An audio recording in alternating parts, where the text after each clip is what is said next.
प्रधानमंत्री Starmer, friends, नमस्कार। Prime Minister Starmer, friends, namaskar, good morning. सबसे पहले मैं प्रधानमंत्री स्टारमर के गर्मजोशी भरे स्वागत सत्कार के लिए हार्दिक आभार व्यक्त करता हूं। आज हमारे संबंधों में एक ऐतिहासिक दिवस है। मुझे प्रसन्नता है कि कई वर्षों की मेहनत के बाद आज दोनों देशों के बीच comprehensive economic and trade agreement संपन्न हुआ है। First of all, let me extend my heartfelt gratitude to Prime Minister Starmer for the warm welcome and gracious hospitality. Today marks a historic day in our bilateral relations. I am pleased to note that after many years of hard work, the comprehensive economic and trade agreement between our two countries has been concluded today.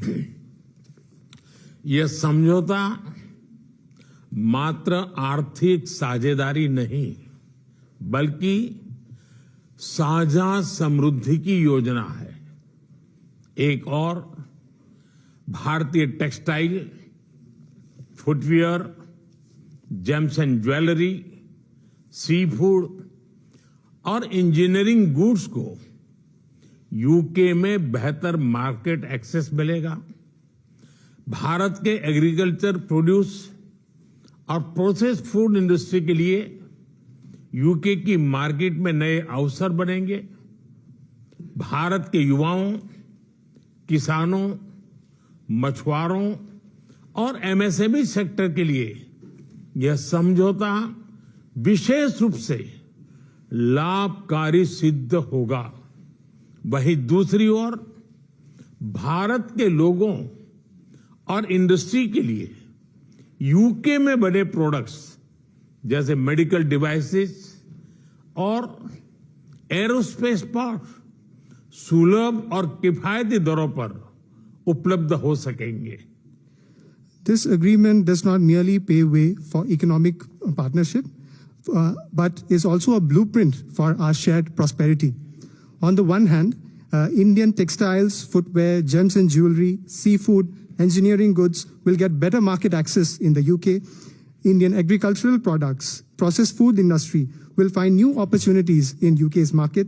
This agreement will prove especially beneficial for India's youth, farmers, fishermen and MSME sector. On the other hand, people and industries in India will be able to access products made in the UK, such as medical devices and aerospace parts at affordable and attractive prices. इस समझौते के साथ ही double contribution convention पर भी सहमति बनी है। इससे दोनों के सर्विस सेक्टर, विशेषकर टेक्नोलॉजी और फाइनेंस के उसको एक नई ऊर्जा मिलेगी। ईज ऑफ डूइंग बिजनेस को गति मिलेगी। कॉस्ट ऑफ डूइंग बिजनेस घटेगा और कॉन्फिडेंस ऑफ डूइंग बिजनेस बढ़ेगा। साथ ही यूके की अर्थव्यवस्था को भारतीय स्किल टैलेंट मिलेगा। इन समझौतों से दोनों देशों में निवेश बढ़ेगा और रोजगार के नए अवसर बनेंगे। इतना ही नहीं, दो लोकतांत्रिक देशों और विश्व की दो बड़ी इकोनॉमीज के बीच हुए यह समझौते वैश्विक स्थिरता और समृद्धि को भी बल देंगे।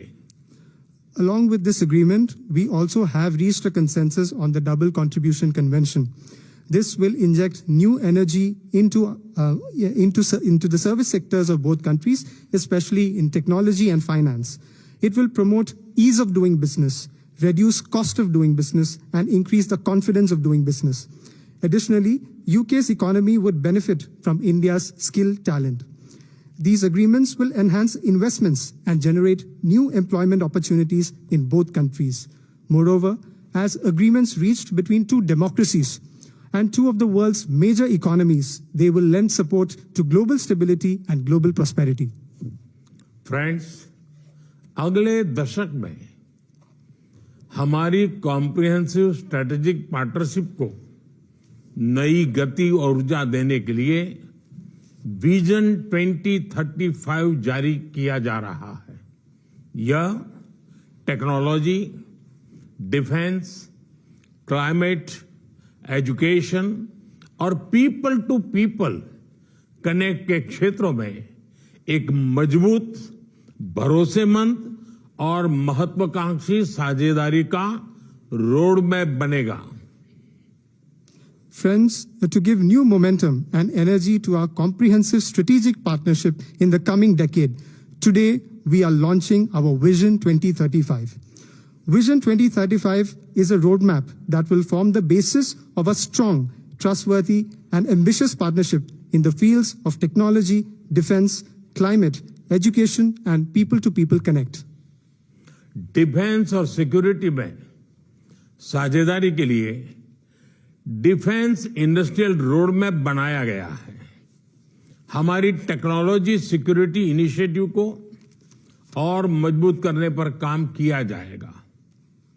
It is our commitment that from AI to critical minerals, semiconductors to cyber security, we shall create the future together.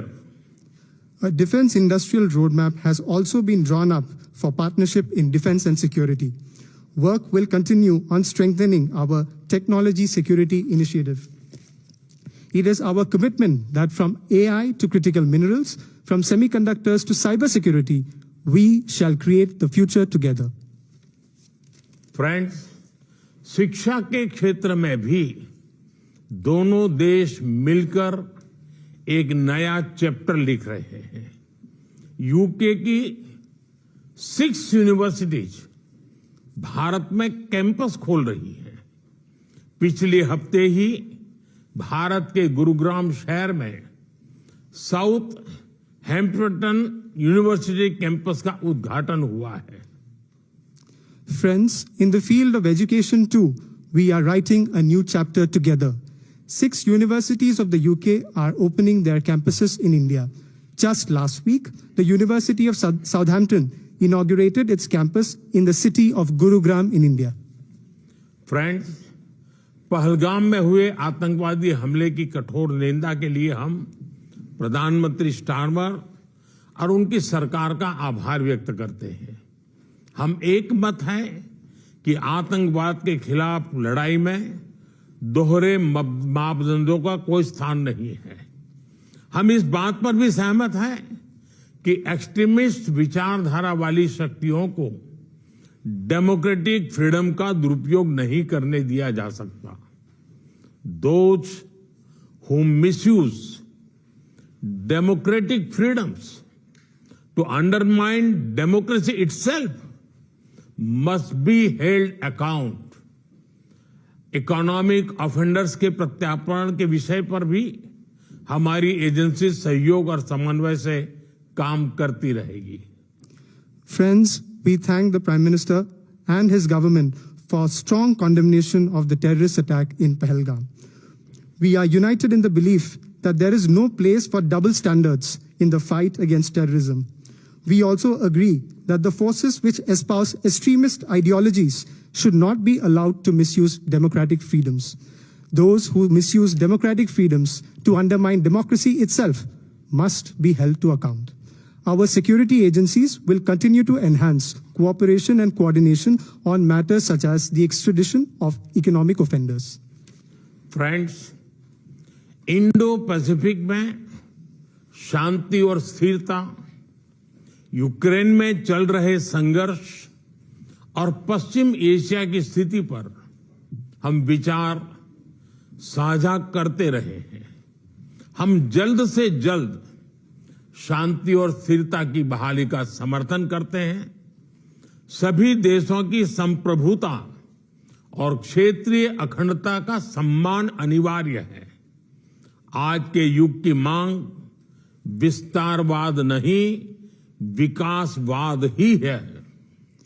Friends, we have continued to exchange views on peace and stability in the Indo-Pacific, the ongoing conflict in Ukraine, and the situation in West Asia. We support early restoration of peace and stability. Respect for sovereignty and territorial integrity of all countries is essential. Today's era demands development, not expansionism. Friends, पिछले महीने अहमदाबाद में हुई दुर्घटना में मारे गए लोगों में कई यूके के नागरिक भाई बहन भी थे। उनके परिवार वालों के प्रति हम संवेदनाएं प्रकट करते हैं। यूके में रहने वाले भारतीय मूल के लोग हमारे संबंधों में एक लिविंग ब्रिज का काम करते हैं। They did not just bring curry from India, but also creativity, commitment and character. इनका योगदान सिर्फ यूके की समृद्ध इकोनॉमी तक सीमित नहीं है, बल्कि यूके के कल्चर, स्पोर्ट्स और पब्लिक सर्विस में भी दिखता है। Friends, last month in the unfortunate plane crash in Ahmedabad, our sisters and brothers of the UK were among those who lost their lives. I would like to express my deepest condolences to the families of the victims. The people of Indian origin in the UK form a living bridge that connects our two nations. They did not just bring curry from India, but also creativity, commitment, and character. Their immense contributions are not just limited to UK's prosperous economy, but are also visible in UK's culture, sports, and public service. Friends, जब भारत और UK मिले और वह भी test series के दौरान, तो cricket का उल्लेख तो करना ही पड़ता है। For both of us, cricket is not just a game, but a passion, and also a great metaphor for our partnership. There may be a swing and a miss at times, but we always play with a straight bat. We are committed to building high-scoring solid partnership. आज संपन्न हुए समझौते और vision 2035 इसी spirit को आगे बढ़ाने वाले माइलस्टोन है। Friends, I would be remiss not to mention cricket when India and the UK are coming together, especially during a test series. For both of us, cricket is not just a game, but a passion. And also a great metaphor for our partnership. There may be a swing and a miss at times, but we always play with a straight bat. We are committed to building a high-scoring, solid partnership. The agreements concluded today and Vision 2035 are milestones which advance this very spirit. प्रधानमंत्री जी, मैं एक बार फिर आपके आतिथ्य सत्कार के लिए आभार व्यक्त करता हूं। मैं आपको भारत यात्रा करने का निमंत्रण भी देता हूं और आशा करता हूं कि हमें शीघ्र ही भारत में आपका स्वागत करने का अवसर मिलेगा। बहुत बहुत धन्यवाद। Prime Minister, I thank you once again for your warm hospitality. I would also like to take this opportunity to extend an equally warm invitation to you to visit India. I am eagerly looking forward to hosting you in India very, very soon. Thank you very much. Thank you. Thank you.